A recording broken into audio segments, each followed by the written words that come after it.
Udah punya kaset game PS4 tapi masih belum tahu bagaimana cara menggunakannya untuk dimainkan? Yuk tonton video ini sampai habis, karena kali ini saya akan membahas langkah-langkah bermain PS4 menggunakan game BD atau kaset yang baik dan benar. Simak sampai selesai, karena saya juga akan memberitahu cara menjaga BD tersebut agar tetap prima untuk waktu yang lama. Bersama saya Gangsar, let's go!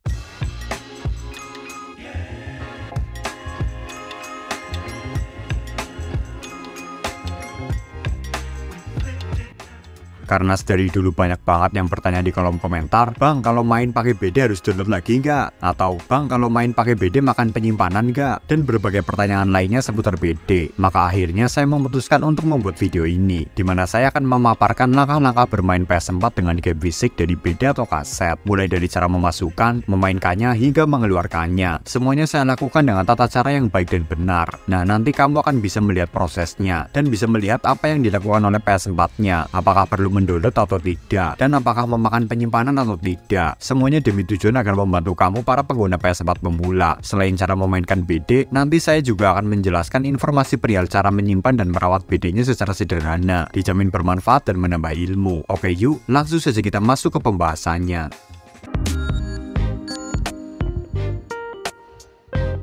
Di sini saya sudah memiliki BD game Horizon Zero Dawn ya teman-teman. BD ini belum pernah saya masukkan ke PS4 OEV milik saya. Jadi tutorial ini akan kita mulai dari awal banget. Pertama adalah cara mengeluarkan BD dari cover. Buka covernya, lalu tekan tonjolan casing di tengah kaset ini. Maka otomatis kaset akan terlepas dari casing. Untuk memegang kaset, kamu bisa melakukannya dengan cara menjepit kaset dengan dua jari, yakni jari telunjuk dan jempol. Jari telunjuk masukkan ke lubang kaset, sementara jempol di bagian samping kaset. Lalu masukkan kaset ke lubang slot BD room pada PS4. Masukkan sepertiga bagian saja. Lalu PS akan menjepit kaset dan menariknya ke dalam secara otomatis. Lalu lepaskan jarimu dan biarkan kaset masuk. Maka ikon game akan muncul di menu awal PS4. Sekarang kamu tinggal menunggu loading proses copy data gamenya ke PS. Prosesnya cukup singkat, tidak sampai 3 menit. Namun beberapa game ada yang lebih dari 10 menit. Jika proses copy sudah selesai, maka simbol BD akan muncul di ikon game. Dan kamu sekarang sudah siap untuk mengkliknya. Jika terjadi error dalam proses copy, kamu bisa periksa kebersihan kasetnya dahulu. Jika kotor, maka kamu wajib mengeluarkannya lalu membersihkannya dengan tisu. Jika sudah diklik, akan ada beberapa kemungkinan, tergantung gamenya masing-masing. Yang pertama adalah game langsung bisa dimainkan. Yang kedua adalah game meminta update, jadi kamu harus mengupdate gamenya dulu dengan internet. Ketiga adalah game meminta update, namun ada opsi untuk tetap bisa dimainkan tanpa perlu diupdate saat itu juga. Maka kamu bisa mengupdate-nya lain kali. Lalu di beberapa game seperti contoh GTA 5, jika kamu baru memasukkan kasetnya ke PS untuk pertama kali, maka game memerlukan instalasi dahulu secara offline. Ini cukup memakan waktu hingga beberapa menit, jadi kamu harus sabar menunggu. Namun di game Horizon ini sih tidak perlu ya. Jika proses install sudah selesai, sebenarnya kamu bisa langsung memainkannya. Namun sekarang saya ingin mengecek penyimpanan PS4-nya dahulu untuk membuktikan apakah kaset ini memakan penyimpanan atau tidak. Dan jawabannya adalah iya ya teman-teman, karena sebelum kaset ini dimasukkan, penyimpanan PS4 ini sisa 120 GB,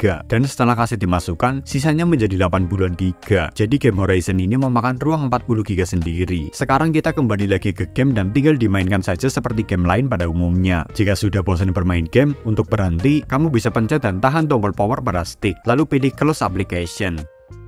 Lalu sistem akan membawamu kembali ke menu utama PS4. Sebenarnya di momen ini, jika kamu ingin memainkan gamenya lagi suatu saat dan tidak ada keinginan untuk berpindah game dari kaset atau game digital lain, kamu bisa biarkan saja BD-nya di dalam PS. Tidak perlu dikeluarkan. Namun jika kamu tetap ingin mengeluarkannya, kamu tinggal pencet tombol option pada stick PS di ikon game tersebut. Lalu pilih remove disk. Maka kaset akan keluar dan kamu tinggal capit saja lagi dengan jarimu untuk menariknya. Yang penting hindari jari tangan bersentuhan langsung dengan permukaan bawah kaset ya, supaya terhindar dari kotoran. Sekarang untuk memasukkan kaset kembali ke cover, kamu tinggal posisikan saja kasetnya di bagian tengah lubang. Lalu tekan permukaan kaset dengan jempol hingga berbunyi krak, dimana itu tandanya kaset sudah terkunci dengan kuat di cover. Bang, kalau mau dimainin lagi gimana? Oke, sekarang kita coba masukkan lagi kasetnya ke PS. Tunggu sampai simbol kasetnya menyala, dan bisa kita lihat kalau proses copy game ke PS-nya sudah tidak ada lagi ya teman-teman. Jadi makin singkat, karena sebenarnya data game sudah tersimpan secara digital di PS, dan kaset sekarang hanya berfungsi sebagai kunci saja, karena jika kamu mengklik ikon gamenya tanpa kaset yang dimasukkan, tidak akan bisa dimainkan. Dan sekarang juga sudah tidak ada lagi instalasi in-game secara offline, karena kita sudah melakukannya tadi di awal. Oke, sekarang tinggal klik dan mainkan. Dan save data game juga masih tersimpan di harddisk PS4. Terakhir adalah cara menghapus game. Jika kamu merasa sudah bosan bermain game dari PD ini dan berniat untuk menghapusnya karena penyimpanan game sudah penuh, kamu bisa melakukannya dengan mengeluarkan kasetnya dahulu. Lalu klik tombol option pada stick PS di ikon game, lalu pilih delete game. Nanti file game akan terhapus dan penyimpanan akan bersih. Tapi tenang, untuk kasetnya sendiri masih bisa kamu mainkan lagi suatu saat. Paling resikonya harus nginstal lagi dari awal.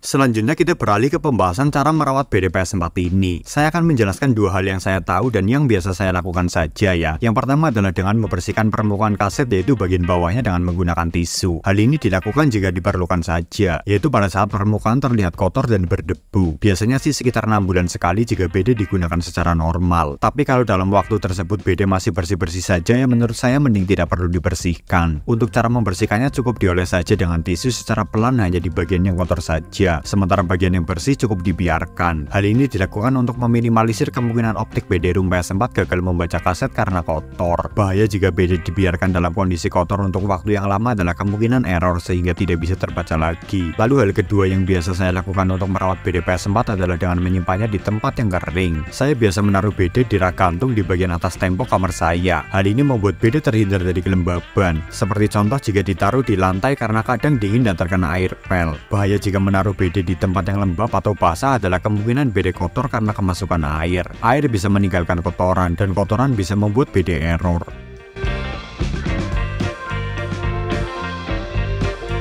Ya, jadi seperti itulah teman-teman video saya kali ini mengenai tata cara menggunakan BD kaset PS4 yang baik dan benar serta cara sederhana merawatnya. Semoga setelah menonton video ini, kamu jadi tidak bingung lagi ya mengenai langkah-langkah bermain PS4 dengan BD. Dan semoga semua pertanyaanmu seputar BD PS4 bisa terjawab di sini juga. Saya tidak memberikan tutorial cara membetulkan BD kaset yang rusak atau baret, karena saya belum pernah mengalami hal tersebut. Dengan menjaga kaset di tempat yang kering dan mengelapnya dengan tisu saat kotor secara rutin saja, itu sudah cukup untuk menghindari kaset dari baret. Atau kamu punya tips dan trik sederhana lain untuk menjaga kesehatan BD, tulis saja di kolom komentar di bawah. Siapa tahu bermanfaat juga untuk viewers yang lain. Sekali lagi terima kasih sudah menonton video ini sampai habis. Semoga bermanfaat dan menghibur. Oh iya, tonton juga video saya lainnya, yaitu tentang settingan stick terbaik untuk bermain PES di PS3. Dijamin nyaman dan auto menang. Cek apa saja yang harus kamu ganti, karena siapa tahu dalam dibalik kekalahan kamu selama ini adalah pengaturan stick yang salah. Like video ini jika kamu suka, komen apabila ada pertanyaan dan pendapat, share apabila kamu merasa video ini bermanfaat juga untuk teman-teman kamu yang lain. Follow Instagram kami di @ria.gadget agar kamu bisa tahu aktivitas yang lainnya di belakang layar. Cek juga toko online kami di Shopee dengan nama Store Ria Gadget Merch, karena di sana saya akan menjual barang-barang bekas review dengan harga murah. Dan jangan lupa juga untuk hit the subscribe button di bawah agar kamu tidak ketinggalan dengan video-video saya selanjutnya tentang PlayStation dan konsol-konsol lainnya yang akan saya upload minimal 2 kali dalam seminggu. See you next time dan bye.